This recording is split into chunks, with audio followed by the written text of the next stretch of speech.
Mr. Kuhner here. Today we're going to be reading Chapter 8 of The Energy Bus by John Gordon. Chapter 8, It's All About Energy. When bus number 11 pulled up to George's bus stop the next morning, he watched a man run off the bus and then turn around and shout, "You're crazy, lady." "Oh yeah?" Joy shouted back. "When you are ready to learn something on my bus, let me know." "What was that all about?" George asked as he took his usual seat. "He believes in the biggest illusion of our time," Joy answered.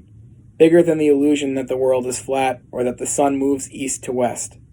"Illusion?" George paused. "What are you talking about?" "The illusion that we live in a physical world," she declared, with the confidence of a college professor. "You see, George, the universe is made of energy. Einstein taught us that." Danny lifted up a piece of paper. "See, George, E equals mc squared," he said. Joy continued.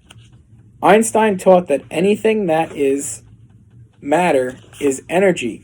So all the physical stuff we see, and even our own bodies, are really made of energy. So this is an energetic universe that we live in, and everything about us is energy. But you don't need to get deep and know anything about science to understand that life is all about energy," Joy said. "All you have to do is think about your own life. Think about the people who increase your energy and those who drain you. Think about the foods you eat that make you feel great and those that make you want to take a nap. Think about the projects at work that energize you and those that burn you out. Everything is energy. It is found in our thoughts, the words we say, the music we listen to, and the people who we surround ourselves with. Are you with me, George?" "I am," answered George, who was thinking that he couldn't remember the last time anything at work had energized him.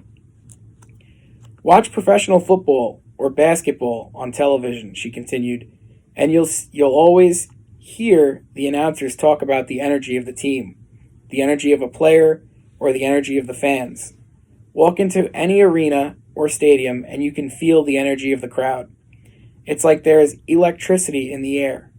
Coaches often talk about how their players are on the same wavelength or how the team is just out of sync. They'll also say things like, 'We're playing with a lot of energy tonight.'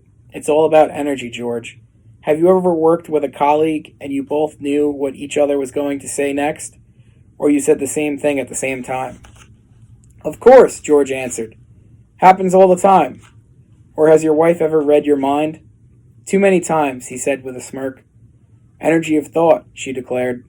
"Our thoughts are powerful because they are loaded with energy. That's why I asked you to write down your vision for your life, work, and family," she said. "There's an energy to thought, and when you identify what you desire and write down your vision, you begin the process of mobilizing the energy to create the life you want. After all, you can't go somewhere if you don't have a vision of where you want to go. It's like trying to build a house without a set of plans and picture of what it's going to look like. It's like me driving this bus with no clue where my destination is.